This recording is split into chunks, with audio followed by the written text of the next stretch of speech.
For today's video, bani na pag kuninjo nga mo anhi sa mo ang gigama nga palidyahan. So duha ka plat ni amo ang palidyahan. Mo niya gikuhaan na mo pag niagi og subing or katong mga lateral vines ni diya nga nasa kilid. Na-explain na maton ho pag niagi nga ang purpose adto ni diya para makakonsentrate siya og tubo dito sa ibabaw. Ang ijahang concentration sa tubo dito sa ibabaw tungod kay gamay pa siya dili pa siya kaagwanta og daghan kadto siyang subing so daghang kailog siyang nutrients kung imuhang patubuon tong mga subing nga naa sa ijahang kilid. Pagkakaroon ning tampos na ni si Jaon dyan, nakakita na pagkuan ni og kanang mga gagmay bitaw nga bunga. So kanang gagmay nga bunga ato agi hapon na si Jang i-abort kay dili po na si Jang pwede nga imuha si Jang patubuon. Karang kasagaran kung permiro pa pud si Jang nga bunga, gagmay jud na si Jang manotis ninyo didto nga mubo si Jang dili si Jang tag-as nga klase nga bunga. So ato si Jang i-abort and same pod sa mga nanubo nga subing. So dili kay kasara ka magkuha og subing anay imuhang palidya. Kay labi na karong panahon na nga sige og uwan.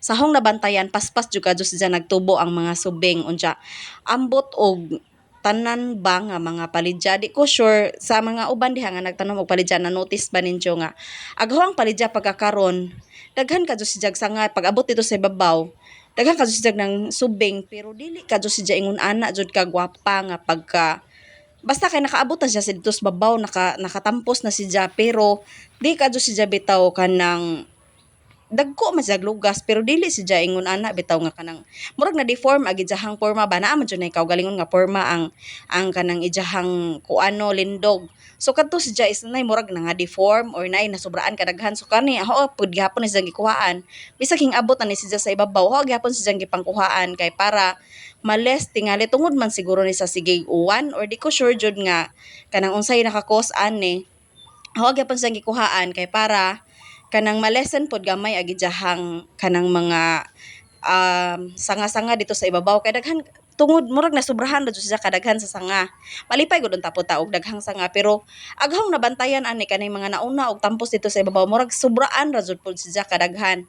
So hara pong gitry nga gikuhaan ni naho siya og gamay. So kani pod kaning usa nga nabantayan ho sang dahon ay tae sa sorry sa nangaon. Kanang tae sa od ba kanang ijaha bitawng hugaw sa od. So bantayan ni nga ato kay bag-o pa man tong tuwa si Jah. Ato rang bantayan nga naay naglipit nga dahon. So wais po ning od no kung di ka magbantay, kung di ka maginabtik ning pahuga si Jah didto dajon kapag padung na nahong kanang buklat atong ijahang dahon nga nagtiklop. So ning pahugra po si Jah dajon. Mas maadyo nga ato as Jang anam og patay ato jud siyang patyon kay mobalik ra jud na si Jah gihapon. Nayuban ana nga moatake sa dahon. So kung daghan na sila kaadyo adto jud na sa imuhang mga bunga.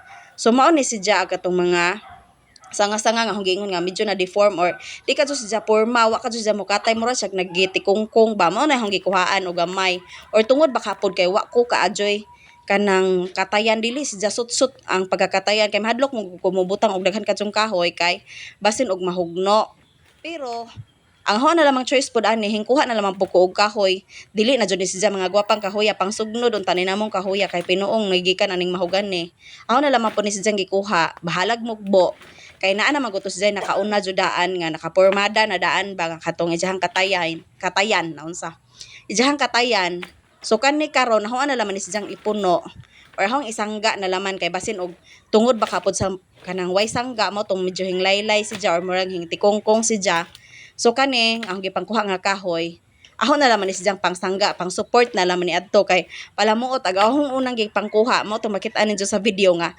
agahong unang gikuha murag katong punuan jud to sa balanghoy gataban pa jud din taon og kanang ugat-ugat bitaw basta na laman jud nga naa ako'y mabutang adto nga ikasuporta lagi kay hang tigtanaw-tanaw ni kabuntag lain man jud siya pormala inan man jud ko mag tan-aw nga mura sila nang gitikongkong nang gibitay jud hopos siyang atarongon hopos siyang bitaron malugti po siya dali po siya malugti kay ingon ana manggod po nang palidya dali jud na siya malugti labi na og katong ato po kadapit magabira atong ijahang tumoy.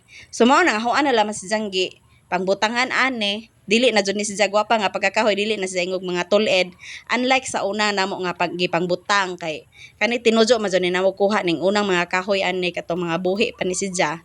So mao toy reason pod usa nga wanos siya butangi og daghan kadyong kahoy tungod kay buhi pa bugat si Jah. So kaning hang gipangpunuan ni karon medyo patay-patay na ni kay pangsugnuray lagi jud unta ni namo. Kanang pangdumalig ra bitaw kanang pang siga-siga ra ba pero ato lamang pong testingan og ma-okay ba jud ning niya si Jah para dili na bitaw pod manggibitay kay sayangan pug ko kung dili na to ni siya timan nun nga naa man jud nakatubo man jud siya. So kaning pika side pod ug nabantayan ninyo, di ba na ako giingon pag niagi nga ni siya gitamnan. So unfortunately wa jud siya nanubo. Katong mga liso ra bitaw pod nga hong gi-recycle or heirloom nga mga liso unta mo jud unta toy purpose na ho adto pero wa jud siya motubo. So katong pinalit ra nga liso mao ra ning usa ka line sa pikas nga mao ra pod to siya ang nakatubo jud. Wa na lamang po kuning pugos unja. Ingon ra ba na ija kuno ning gibutangan og katong pipino na laman. So human na nato siya og harog tanan og salamat sa pagban sa lain na pod ang mga farming journey. Bye.